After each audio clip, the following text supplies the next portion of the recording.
1980 July മാസം 30-ാം തീയതി നടന്ന ഐതിഹാസികമായ ഭാഷാ സമരത്തിന് 46 വർഷം പൂർത്തീകരിക്കപ്പെടുകയാണ്.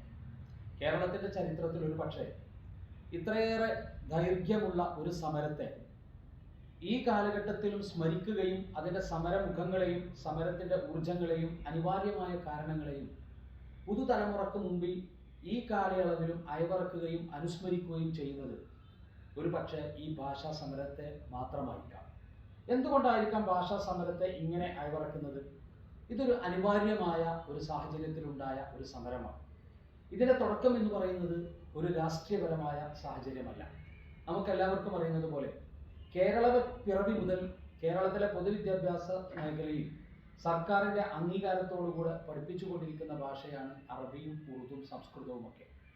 അറബി ഭാഷ കേരളപ്പിറവിക്ക് മുമ്പ് തന്നെ കേരളത്തിൽ ബ്രിട്ടീഷ് ഭരണം നടക്കുന്ന സമയത്തും പിന്നീട് 1947 സ്വാതന്ത്ര്യത്തിന് ശേഷവും ഒക്കെ അറബി ഭാഷാ പഠനം വളരെ വ്യവസ്ഥാപിതമായി കേരളത്തിൽ നടന്നുകൊണ്ടിരിക്കുന്നുണ്ട്. കേരളപ്പിറവിക്ക് ശേഷം ഈ ഭാഷാ പഠനങ്ങളൊന്നും യാതൊരുവിധ തടസ്സങ്ങളുമില്ലാതെ മുന്നോട്ട് പോവുകയും ചെയ്യുന്നുണ്ട്. ഈ സന്ദർഭത്തിലാണ് ഈ ഭാഷകളെ കേരളത്തിലെ പൊതുവിദ്യാഭ്യാസ രംഗത്തു നിന്ന് ഉന്മൂലനം ചെയ്യണമെന്ന് ആഗ്രഹിച്ചുകൊണ്ട് അന്നത്തെ ഭരണകൂടം 3 കരി നിയമങ്ങൾ കൊണ്ടുവരുന്നത്. കരി നിയമം എന്ന് തന്നെയാണ് അന്നും ഇന്നും അതിനെ ഉപയോഗിച്ചുകൊണ്ടിരിക്കുന്ന ഒരു പദം. എന്തായിരുന്നു 3 നിയമം എന്ന് പറയുന്നത്? ഒന്ന് ക്വാളിഫിക്കേഷൻ, മറ്റൊന്ന് അക്കമഡേഷൻ, മറ്റൊന്ന് ഡിക്ലറേഷൻ. എന്താണ് ക്വാളിഫിക്കേഷൻ എന്ന് പറയുന്നത്? നമുക്കെല്ലാവർക്കും അറിയുന്നത് പോലെ നിലവിൽ സർവീസിൽ ജോലി ചെയ്തുകൊണ്ടിരിക്കുന്ന ഏതൊരു ജീവനക്കാരനും അധ്യാപകർ ഉൾപ്പെടെ അവർക്കെല്ലാം ആ ജോലിയിലേക്ക് പ്രവേശിക്കാൻ ആവശ്യമായ ക്വാളിഫിക്കേഷൻ മുമ്പേ നിശ്ചയിക്കപ്പെടും. ആ നിശ്ചയിക്കപ്പെടുന്ന ക്വാളിഫിക്കേഷൻ അനുസരിച്ചാണ് പബ്ലിക് സർവീസ് കമ്മീഷൻ അവർക്ക് നിയമനം നൽകുന്നത്. ഈ നിയമനം ലഭിച്ച വ്യക്തി തങ്ങളുടെ ജോലി തുടർന്നുകൊണ്ടിരിക്കുന്ന സന്ദർഭത്തിൽ നമ്മുടെ ഭരണകൂടം അവരോട് പറയാണ്, നാളെ നിങ്ങൾ സർവീസിലേക്ക് വരണമെങ്കിൽ നിങ്ങൾ പുതിയ ഒരു യോഗ്യത നേടണം. നിലവിലുള്ള നിങ്ങളുടെ യോഗ്യത പറ്റില്ല എന്ന് പറഞ്ഞാൽ അതെങ്ങനെയാണ് ശരിയാവുക? രണ്ടാമതെന്ന് പറയുന്നത് അക്കമഡേഷനാണ്. അറബി, ഉറുദു, സംസ്കൃത ഭാഷകൾ പഠിക്കുന്ന കുട്ടികൾക്ക് സ്വന്തമായി അതിന് പറ്റാവുന്ന ക്ലാസ് റൂമുകൾ ഉണ്ടെങ്കിൽ മാത്രമാണ് അവർക്ക് ഈ ഭാഷാ പഠനം സാധിക്കുകയുള്ളൂ. നിലവിലുള്ള ക്ലാസ് റൂമിൽ അവർ പഠിക്കാൻ പറ്റില്ല. ഇങ്ങനെ ഒരു അക്കമഡേഷൻ എന്ന് പറയുന്ന ഒരു നിയമം കൊണ്ടുവരുന്നു. മൂന്നാമതൊന്ന് പറയുന്നത് ഡിക്ലറേഷനാണ്. അതാണ് ഏറെ കൗതുകമായി നമുക്ക് തോന്നുന്ന, വിചിത്രമായി തോന്നുന്ന ഒരു ഉത്തരവെന്ന് പറയുന്നത്. ഡിക്ലറേഷൻ എന്ന് പറയുന്നത് എൻ്റെ കുട്ടി ഈ ഭാഷ മാത്രം പഠിച്ചാൽ മതി എന്ന് രക്ഷിതാവ് സത്യവാങ്മൂലം കൊടുക്കണം. സാധാരണ സത്യവാങ്മൂലം കൊടുക്കുമ്പോൾ എൻ്റെ കുട്ടി അറബി ഭാഷയും പഠിക്കണം എന്ന് പറയാം, അല്ലെങ്കിൽ എൻ്റെ കുട്ടി ഉറുദു ഭാഷയും പഠിക്കണം എന്ന് പറയാം. പക്ഷെ അങ്ങനെയല്ല സത്യവാങ്മൂലം. എങ്ങനെയാ? എൻ്റെ കുട്ടി അറബി ഭാഷ മാത്രം പഠിച്ചാൽ മതി. ഇങ്ങനെ ചില ഒരിക്കലും അംഗീകരിക്കാൻ കഴിയാത്ത വിചിത്രമായ 3 ഉത്തരവുകൾ കൊണ്ടുവരുമ്പോൾ ഇത് കേരളത്തിൽ വ്യവസ്ഥാപിതമായി നടന്നുകൊണ്ടിരിക്കുന്ന കേരളത്തിൻ്റെ അക്കാദമിക രംഗത്ത് വളരെ ശ്രദ്ധേയമായ പ്രവർത്തനങ്ങളുമായി മുന്നോട്ട് പോകുന്ന ഈ ഭാഷാ പഠനത്തെ തടസ്സം ചെയ്യാൻ, ഇല്ലായ്മ ചെയ്യാനുള്ള നിയമങ്ങളാണെന്ന് മനസ്സിലാക്കിയപ്പോൾ 1980 ജൂലൈ മാസം 4-ാം തീയതി സെക്രട്ടേറിയറ്റിലേക്ക് അന്നത്തെ അറബി അധ്യാപകന്മാർ, കേരളത്തിലെ അറബി അധ്യാപക സംഘടനയിലെ ആധികാരികവും ഏറ്റവും വലിയ അംഗബലവുമുള്ള പ്രസ്ഥാനമാണ് കേരള അറബിക് ടീച്ചേഴ്സ് ഫെഡറേഷൻ. അതിൻ്റെ നേതൃത്വത്തിൽ ആയിരക്കണക്കിന് അധ്യാപകർ അന്ന് സെക്രട്ടേറിയറ്റിലേക്ക് മാർച്ച് നടത്തുന്നു. ഈ മാർച്ച് ഉദ്ഘാടനം ചെയ്തുകൊണ്ട് ബഹുമാന്യനായ CH മുഹമ്മദ് കോയ സാഹിബ് അദ്ദേഹം അവിടെ ചരിത്രപരമായ ഒരു പ്രഖ്യാപനം നടത്തുകയാണ്. ആ പ്രഖ്യാപനം എന്ന് പറയുന്നത്, ഈ സമരം സമുദായം ഏറ്റെടുത്തിരിക്കുന്നു. നിങ്ങൾ വിദ്യാലയങ്ങളിൽ ധാർമ്മികത പഠിപ്പിക്കുന്ന അധ്യാപകരാണ്, നിങ്ങൾ വിദ്യാലയങ്ങളിലേക്ക് തിരിച്ചു പോകണം, നിങ്ങളിവിടെ സമരം ചെയ്യേണ്ടതില്ല എന്ന് ബഹുമാന്യനായ CH അവിടെ വെച്ചുകൊണ്ട് പ്രഖ്യാപിക്കുകയാണ്. അങ്ങനെ CH ആ സമരം അവിടെ പ്രഖ്യാപിച്ച്, ഈ വാക്കുകൾ അവിടെ പ്രഖ്യാപിച്ച് ആ സമരം അവസാനിപ്പിച്ച് അധ്യാപകരെല്ലാവരും തിരിച്ചു പോരുകയാണ്. ബഹുമാന്യനായ CH എന്ന് പറയുന്നത് അദ്ദേഹം മുസ്ലിം ലീഗിൻ്റെ ഒരു നേതാവാണ്. ആ സമരത്തെ അഭിവാദ്യം ചെയ്തുകൊണ്ട് K കരുണാകരൻ ഉൾപ്പെടെയുള്ള രാഷ്ട്രീയ നേതാക്കളൊക്കെ സംസാരിച്ചിട്ടുണ്ട്. അവസാനമാണ് CH അവിടെ എത്തിച്ചേരുന്നത്. അവസാനത്തിലാണ് CHൻ്റെ ഉദ്ഘാടന പ്രസംഗം നടക്കുന്നത്.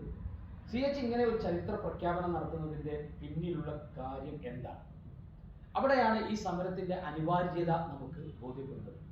ഒരു പക്ഷേ ഇന്ന് അതിനെ വിമർശിക്കപ്പെടുമ്പോൾ ഇതൊരു രാഷ്ട്രീയ സമരമായിട്ട് ഒരു പക്ഷേ നമുക്ക് കാണാൻ കഴിയാം. അങ്ങനെയൊക്കെ വിലയിരുത്തുന്ന ആളുകളുണ്ട്, ഇത് ക്രിയേറ്റ് ചെയ്തതാണ് എന്ന്, ഇതിനെ അനാവശ്യമായി പൊടിപ്പും തൊങ്ങലും വെച്ച് അവതരിപ്പിക്കുകയാണെന്ന് പറയുന്നവരുണ്ട്, ഇത് സ്വന്തമായി സൃഷ്ടിച്ചതാണെന്ന് പറയുന്നവരുണ്ട്. പക്ഷെ അതല്ല സത്യം.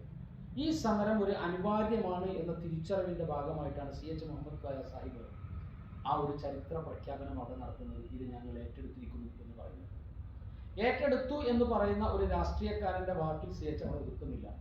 കൃത്യം 26ാമത്തെ ദിവസം കേരളത്തിൽ അന്ന് നിലവിലുണ്ടായിരുന്ന കളക്ട്രേറ്റുകളിലേക്ക് മുസ്ലിം യൂത്ത് ലീഗിന്റെ പ്രവർത്തകന്മാരോട് മാർച്ച് നടത്താൻ CH ആവശ്യപ്പെടുന്നു. ഇവിടെ ഒരു രാഷ്ട്രീയപരമായ ഒരു താല്പര്യമായിരുന്നു CH ഉണ്ടായിരുന്നതെങ്കിൽ CH ഇതിൽ കിട്ടാവുന്ന ലാഭം എന്തായിരുന്നു?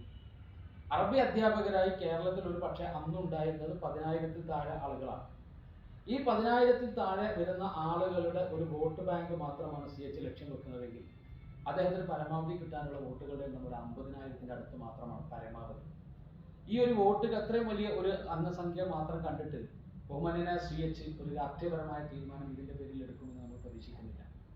ഇവിടെയാണ് ഈ സമരത്തിന്റെ അനിവാര്യത CH മുഹമ്മദ് കോയ സാഹിബ് ബോധ്യപ്പെടുത്തി നമുക്ക് തരുന്നത്. അവിടെ CH പറഞ്ഞിട്ടുണ്ട്, നിങ്ങൾ വിദ്യാലയങ്ങൾക്കകത്ത് ധാർമ്മികത പഠിപ്പിക്കുന്ന അധ്യാപകരാണ്, നിങ്ങൾ വിദ്യാലയങ്ങളിലേക്ക് തിരിച്ചു പോകണം. ഒരു ഭാഷാ സമൂഹത്തെ, ഒരു അധ്യാപക സമൂഹത്തെ CH അഡ്രസ് ചെയ്തത് അങ്ങനെയാണ്. നിങ്ങൾ തെരുവോരങ്ങളിൽ സമരം ചെയ്യേണ്ടവരല്ല. അതുകൊണ്ടാണ് CH ആ സമരം ഏറ്റെടുക്കുന്നത്. ഏറ്റെടുത്തു എന്ന് മാത്രമല്ല, 26ാമത്തെ ദിവസം വിശുദ്ധമായ റമദാനും അത് 17-ന് അന്നത്തെ കലക്ട്രേറ്റുകളിലേക്ക് മുസ്ലിം യൂത്ത് ലീഗ് മാർച്ച് നടത്തുന്നു.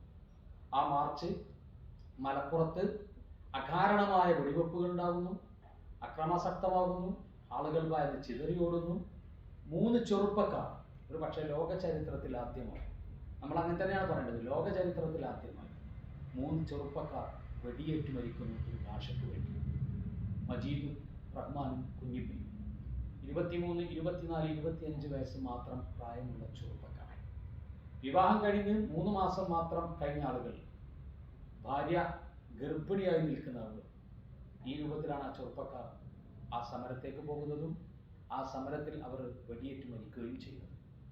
ഞാൻ സൂചിപ്പിച്ചതുപോലെ ബഹുമാന്യനായ CH മുഹമ്മദ് കോയ സാഹിബ് എന്തായിരുന്നു ഇതിൽ കണ്ട കാര്യം? രാഷ്ട്രീയപരമായ താല്പര്യമല്ല CH ലക്ഷ്യം വെച്ചത്. ഒരു പക്ഷേ രാഷ്ട്രീയപരമായ താല്പര്യമായിരുന്നു CH അത് ലക്ഷ്യം വെച്ചതെങ്കിൽ ഈ 26ാമത്തെ ദിവസം തന്നെ ഒരു പക്ഷേ ഈ സമരമുഖത്തേക്ക് തന്റെ ചെറുപ്പക്കാരായ തങ്ങളുടെ യൂത്ത് ലീഗിന്റെ പ്രവർത്തകരെ പറഞ്ഞു വിടേണ്ട സാഹചര്യം CH ഉണ്ടാകുമായിരുന്നില്ല. CH-ന് ഇതിവിടെ നിലനിന്നില്ലായിരുന്നുവെങ്കിൽ ഒരു കമ്മ്യൂണിറ്റിക്ക് ഉണ്ടാകാൻ പോകുന്ന അപകടത്തെക്കുറിച്ച് CH തിരിച്ചറിഞ്ഞു എന്നുള്ളതാണ് അതിന്റെ സത്യം.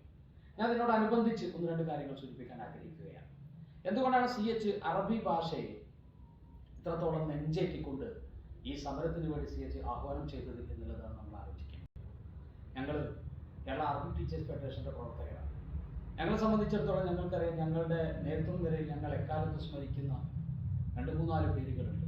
കരിവള്ളി മുഹമ്മദ് മൗലവി, കൊളത്തൂട്ടി മുഹമ്മദ് മൗലവി, PK അഹമ്മദ് അലി മദനി, മങ്കട അബ്ദുൽ അസീസ് മൗലവി ഉൾപ്പെടെയുള്ള കേരള അറബി ടീച്ചേഴ്സ് ഫെഡറേഷന് ശക്തമായ നേതൃത്വം നൽകിയ, കേരളത്തിന്റെ സാമൂഹിക മണ്ഡലങ്ങളിൽ നിറഞ്ഞു നിന്ന മഹാവ്യക്തിത്വങ്ങൾ, വിദ്യാഭ്യാസ വിചക്ഷണരെന്ന് ചരിത്രം വിശേഷിപ്പിച്ച പ്രഗത്ഭരായ വ്യക്തികൾ.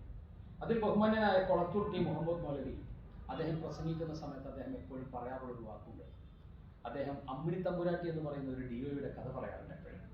അദ്ദേഹം എല്ലാ വേദികളിലും പ്രസംഗിക്കുമ്പോൾ പറയുന്ന ഒരു കാര്യമാണ്. അദ്ദേഹം 1967-ൽ തിരൂർക്കാട് മാപ്പിള എയ്ഡഡ് സ്കൂളിൽ അദ്ദേഹം ജോലി ചെയ്യുമ്പോൾ അവിടേക്ക് പരിശോധനയ്ക്ക് വേണ്ടി ഒരു അമ്മിണി തമ്പുരാട്ടി എന്ന് പറയുന്ന ഒരു DO ഉണ്ട്. ആ DO വന്നിട്ട് പരിശോധന കഴിഞ്ഞിട്ട് ഇറങ്ങി പോകുന്ന സമയത്ത് ബഹുമാന്യനായ കൊളത്തൂരിനോട് ചോദിച്ചു പോലും, ഈ വിദ്യാലയത്തിൽ നിങ്ങൾക്കൊരു മാപ്പിള പെൺകുട്ടിയെ പഠിപ്പിക്കാൻ നിങ്ങൾക്ക് കഴിയുന്നില്ലെങ്കിൽ എന്തിനാണ് നിങ്ങൾ ഈ വിദ്യാലയത്തിന്റെ മുഖത്ത് മാപ്പിള എന്ന പേരെഴുതിയത് എന്നാണ് ചോദിക്കുന്നത്. ബഹുമാന്യനായ കൊളത്തൂർ അദ്ദേഹത്തിന്റെ മരണത്തിന്റെ മുമ്പ് വരെയുള്ള അവസാന പ്രസംഗങ്ങളിലും അദ്ദേഹം വൈകാരികമായി ഈ കാര്യത്തെക്കുറിച്ച് പറഞ്ഞിട്ടുണ്ട്. അദ്ദേഹം അവിടെ വെച്ചിട്ട് പറയുന്ന കാര്യം ഇങ്ങനെയാണ്. അതൊരു ചോദ്യമായിരുന്നു മനസ്സിലേക്ക്, ഒരു ചിന്തയായിരുന്നു. അവിടെ നിന്ന് തുടക്കം കുറിച്ചതാണ്. മുസ്ലിം ലീഗിന്റെ വേദികളിൽ, മഹല്ല് കമ്മിറ്റികളുടെ വേദികളിൽ, അതുപോലെ തന്നെ റേഞ്ച് യോഗങ്ങളിൽ, ഉസ്താദുമാരുടെ യോഗങ്ങളിലെല്ലാം ഈ സമുദായത്തിലെ പെൺകുട്ടികളുടെ വിദ്യാഭ്യാസത്തെക്കുറിച്ച് ഞാൻ പിന്നീട് പ്രസംഗിച്ചു എന്നാണ്. അവിടെ നിങ്ങൾ ഓർക്കേണ്ട ഒരു കാര്യം, തിരൂർക്കാട് എന്ന് പറയുന്ന സ്ഥലം നമുക്കെല്ലാവർക്കും സുപരിചിതമാണ്. മുസ്ലിം കമ്മ്യൂണിറ്റി ധാരാളമായി അധിവസിക്കുന്ന ഒരു പ്രദേശമാണ്. ആ പ്രദേശത്തെ അവിടുത്തെ ഒരു ഹൈസ്കൂളിൽ ഒരു മാപ്പിള പെൺകുട്ടിക്ക് പഠിക്കാൻ അന്നത്തെ സമൂഹം, അന്നത്തെ ഈ സമുദായം ആ രൂപത്തിലേക്ക് ചിന്തിക്കാതിരിക്കുമ്പോൾ അവിടേക്ക് പ്രചോദനമാകുന്നത് അറബി അധ്യാപകരുടെ സാന്നിധ്യമാണ്. ബഹുമാന്യനായ CH ഒരുപാട് പ്രവർത്തനങ്ങൾ ഈ വിദ്യാഭ്യാസ മേഖലയിൽ ഈ സമുദായത്തിൻ്റെ വളർച്ചയ്ക്ക് വേണ്ടി ചെയ്തിട്ടുണ്ട്. അതിൽ പ്രധാനമാണ് സ്കോളർഷിപ്പ്. മുസ്ലിം നാടാർ പെൺകുട്ടികൾക്ക് സ്കോളർഷിപ്പ് അനുവദിച്ചു ബഹുമാന്യനായ CH. ഈ സാഹചര്യങ്ങളെല്ലാം നമ്മളൊന്ന് ചേർത്ത് നോക്കൂ നിങ്ങൾ. 1967 ബഹുമാന്യനായ കൊളത്തൂരിൻ്റെ വിദ്യാലയത്തിൽ ഒരു മാപ്പിള പെൺകുട്ടി ഇല്ല എന്ന പരിഭവം പറയുന്നത് ഒരു DO ആണ്, അമ്മിണി തമ്പുരാട്ടി എന്ന് പറയുന്ന DO ആണ്. ഈ സാഹചര്യങ്ങളൊക്കെ മനസ്സിലാക്കിയിട്ടാണ് ബഹുമാന്യനായ CH മറ്റെല്ലാ എതിർപ്പുകളെയും മറികടന്നുകൊണ്ട് അവിടെ സ്കോളർഷിപ്പ് അനുവദിക്കുന്നത് പെൺകുട്ടികൾക്ക്, മുസ്ലിം പെൺകുട്ടികൾക്കും നാടാർ പെൺകുട്ടികൾക്കും. അതുപോലെ തന്നെ ഒരുപാട് വിഷയങ്ങൾ അതിലുണ്ട്, വിശദീകരിച്ച് പറയാൻ സമയപരിമിതി നമുക്കുണ്ട്. ഒരുപാട് കാര്യങ്ങൾ CH അതിൻ്റെ പേരിൽ ചെയ്തിട്ടുണ്ട്. അറബി അധ്യാപക തസ്തിക കൂടുതൽ ഉണ്ടാക്കിയെടുക്കാൻ, അതിൻ്റെ ഭാഷ പഠനം കൂടുതൽ വ്യാപിപ്പിക്കുന്നതിന് വേണ്ടിയിട്ടുള്ള നിയമനിർമ്മാണങ്ങളൊക്കെ ബഹുമാനനായ CH ചെയ്തപ്പോൾ നിയമസഭക്കകത്ത് വെച്ചുകൊണ്ട് ചന്ദ്രസേനൻ MLA അവിടെ വെച്ചുകൊണ്ട് പ്രസംഗിച്ച ഒരു വാക്കുണ്ട്. തിരുവനന്തപുരം നഗരത്തിലെ ചെരുപ്പ് കുത്തികളും കുടനന്നാക്കികളുമായ ആളുകളെയൊക്കെ CH അറബി അധ്യാപകരായി നിയമിച്ചു എന്ന് നിയമസഭക്കകത്ത് പരിഹാസ്യ രൂപേണ പ്രസംഗിച്ച പ്രസംഗങ്ങളൊക്കെ ഉണ്ട്. ഇങ്ങനെയെല്ലാമുള്ള ഒരു സാഹചര്യത്തിലാണ് 1980 ഭാഷാ സമരം ബഹുമാന്യനായ CH ഇത് സമുദായം ഏറ്റെടുത്തിരിക്കുന്നു, നിങ്ങൾ വിദ്യാലയങ്ങളിലേക്ക് തിരിച്ചു പോവുക എന്ന് ആ പ്രഖ്യാപനത്തിൻ്റെ ഉൾക്കാമ്പിനെ നമ്മൾ മനസ്സിലാക്കിയിരിക്കുന്നത്. അവിടെയാണ് ആ സമരത്തിൻ്റെ അനിവാര്യത നമുക്ക് ബോധ്യപ്പെടുന്നത്. ബഹുമാന്യനായ CH അത്തരത്തിലുള്ള ഒരു തീരുമാനം എടുത്തില്ലായിരുന്നുവെങ്കിൽ, യൂത്ത് ലീഗിന്റെ സമരത്തിന് CH ആഹ്വാനം ചെയ്തില്ലായിരുന്നുവെങ്കിൽ, ആ സമരം അത് ചരിത്രത്തിൽ ഇടം പിടിച്ചില്ലായിരുന്നുവെങ്കിൽ ഇന്ന് കേരളത്തിൽ പൊതുവിദ്യാലയങ്ങളിൽ ഈ ഭാഷാ പഠനം ഉണ്ടാകുമായിരുന്നില്ല. അത് ഉണ്ടാകാതിരിക്കുമ്പോൾ ഒരു ഭാഷാ പഠനം മാത്രമല്ല ഇല്ലാതായി പോകുന്നത്. ബഹുമാന്യനായ CH സ്വപ്നം കണ്ട ഒരു സമുദായത്തിൻ്റെ വളർച്ചയുണ്ട്.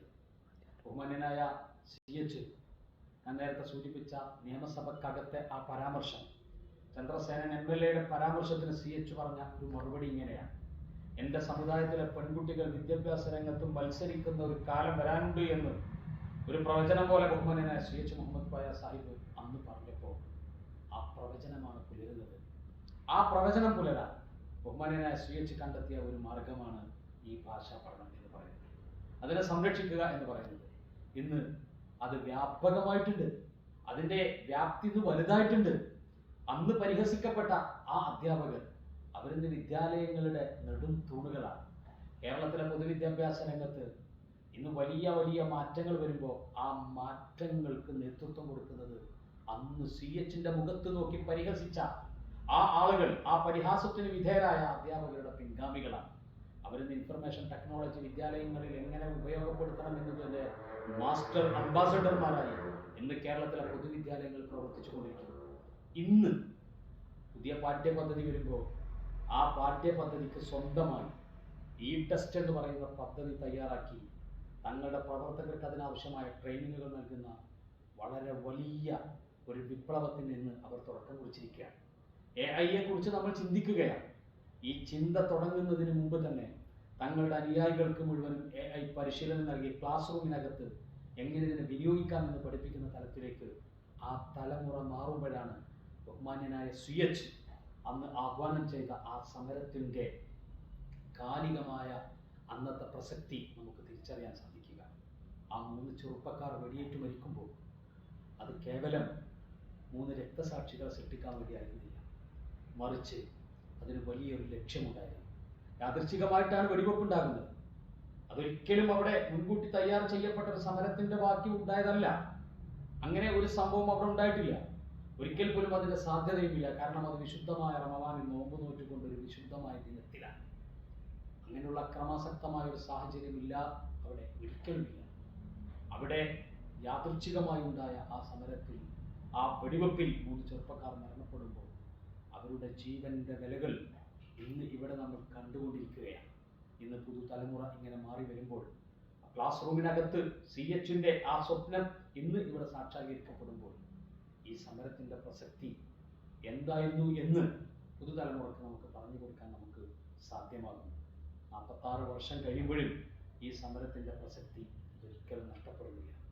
അതിന് അനിവാര്യമായ ഘടകങ്ങളെ ഇനിയും നമ്മൾ ചിന്തിക്കേണ്ടതുണ്ട്, അത് പഠനത്തിന് വിധേയമാക്കേണ്ടതുണ്ട്. ഏറ്റവും കൗതുകമായി തോന്നിയ ഒരു കാര്യം, വിദേശത്തിറങ്ങുന്ന ഒരു അറബി പത്രം ഈ സമരത്തെ ഒരു ലേഖനമായി പ്രസിദ്ധീകരിക്കുന്ന ഒരവസ്ഥയിലേക്ക് വരെ ഇതിൻ്റെ പ്രാധാന്യത്തെ നമുക്ക് കണ്ടെത്താൻ സാധിക്കുന്നു. ഭാഷാ സമരം കേവലം അതൊരു രക്തസാക്ഷികളെ ഓർമ്മിക്കലല്ല, അതൊരു വലിയ ആശയത്തിൻ്റെ വാക്യപത്രമായിട്ടുണ്ടായ ഒരു സമരമാണ്. അതിനനുസരിച്ച് അതിനെ മനസ്സിലാക്കാൻ, അതിനനുസരിച്ച് അതിൻ്റെ പ്രാധാന്യത്തെ ഉൾക്കൊള്ളാൻ നമുക്കെല്ലാവർക്കും സാധ്യമാവട്ടെ എന്ന് ആഗ്രഹിക്കുന്നു, ആശംസിക്കുന്നു. അസ്സലാമു അലൈക്കും.